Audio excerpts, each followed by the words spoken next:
अपने पसंदीदा शो के फुल एपिसोड देखने के लिए अभी डाउनलोड करें दंगल प्ले ऐप।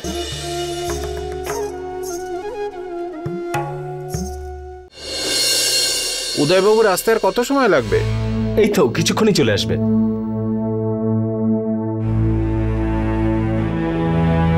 কি হচ্ছেটা কি এখানে? সবাই উদয়দার জন্য অপেক্ষা করছে আর ও এখনো এলো না। মনে হচ্ছে আমাকেই কিছু একটা করতে হবে।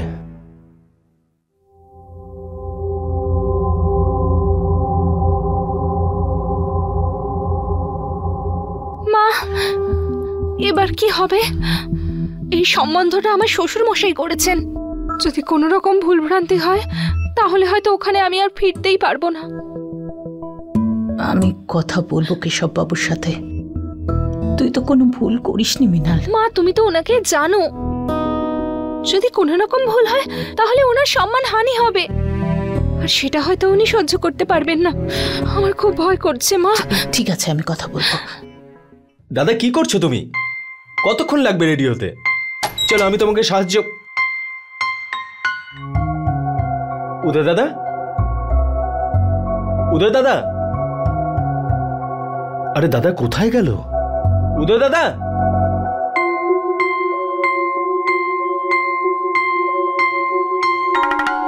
মা, বাবা, হ্যাঁ, উদয় দাদার জন্য অপেক্ষা করছি আমরা, কিন্তু ও তো নিজের রুমেই নেই। কি?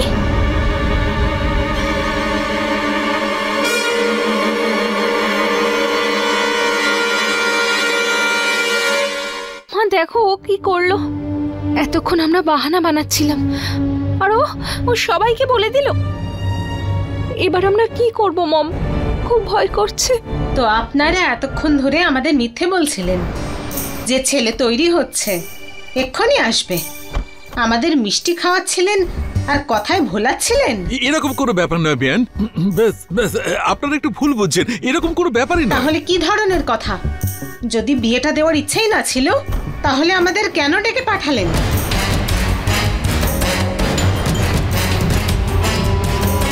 ফোন করে বারণ করে দিতেন।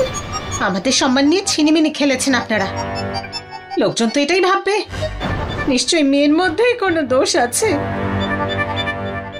আপনি কাঁদবেন না, আমাদের মেয়ের মধ্যে কোনো দোষ নেই। অপমান তো এনাদের সহ্য করতে হবে যখন কেশব বাবু সবটা জানতে পারবেন।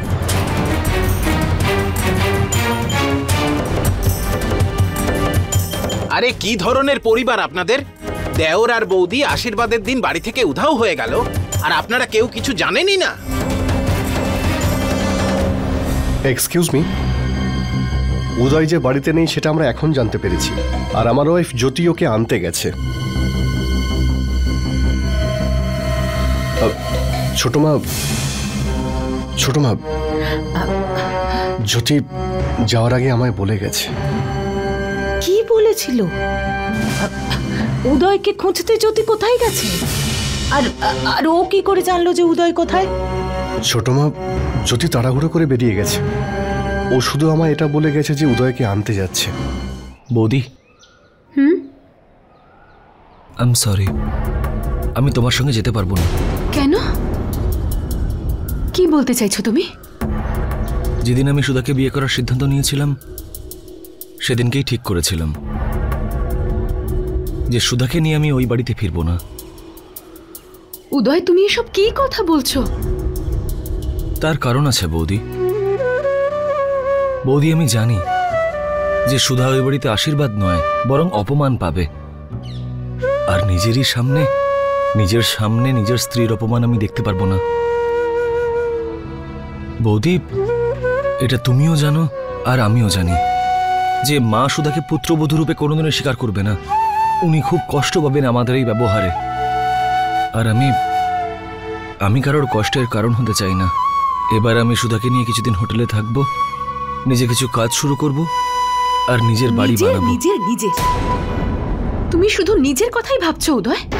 যখন তুমি পরিবারের সিদ্ধান্তের বিরুদ্ধে গিয়ে সুধাকে বিয়ে করতে পেরেছো তখন তাদের মুখোমুখি হওয়ার সাহস রাখো। বৌদি, তুমি সবকিছু জানা সত্ত্বেও আমি তোমাদেরকে আশীর্বাদ করেছি উদয়।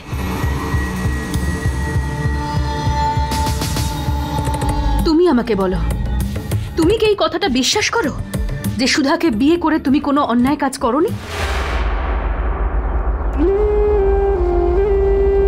একদম। তাহলে চোরের মতো পালাবে কেন? ওর হাত ধরে ওকে পরিবারের সবার সামনে নিয়ে যাও, ওকে সেই সম্মানটা দাও যেটা ওর অধিকার। ভীতুদের মতো পালিয়ে যেও না উদয়। আরে ভালোবাসা তো বিশ্বাসের আরেক রূপ, ভালোবাসা শক্তি দেয়। কিন্তু তোমার ভালোবাসা তোমাকে দুর্বল করে দিচ্ছে উদয়। যদি আজ তুমি এখান থেকে পালিয়ে যাও তাহলে এটা তোমার ভালোবাসার হার হবে। আমি দুর্বল নই বৌদি, আর যদি হতাম তাহলে সুধাকে এইভাবে বিয়ে করার সিদ্ধান্ত নিতাম না। আমি আজ অবধি তোমার সব কথা শুনেছি, আর আজকেও সেটাই করব যেমনটা তুমি বলবে। কিন্তু তাও আমার মনে হচ্ছে যে এই রকম পরিস্থিতিতে সুধাকে বাড়ি নিয়ে যাওয়া সম্ভব নয় বৌদি, বুদ্ধিমানের কাজ নয় এটা। সুধা, আমি তোমাকে জিজ্ঞেস করতে চাই, তুমি কি চাও?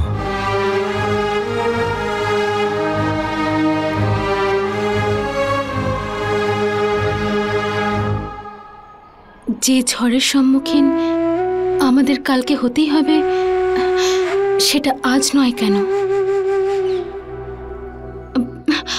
আমি চাই না যে কেউ আমার স্বামীকে দুর্বল বলুক।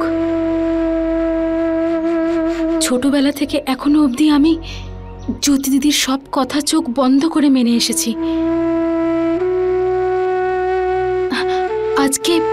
আজকে যখন দিদি বলছে উদয়, তাহলে ঠিকই বলছে। আমাদের বাড়ি গিয়ে বড়দের সবার কাছে ক্ষমা চেয়ে আশীর্বাদ নেওয়া উচিত। জানি না, আমার মন এখনো সায় দিচ্ছে না। কিন্তু তুমি যেহেতু বলছো, আর যেহেতু বৌদি বলছে, আমি চেষ্টা করে নিশ্চয়ই দেখব। হতে পারে যে তোমরাই জিতে গেলে।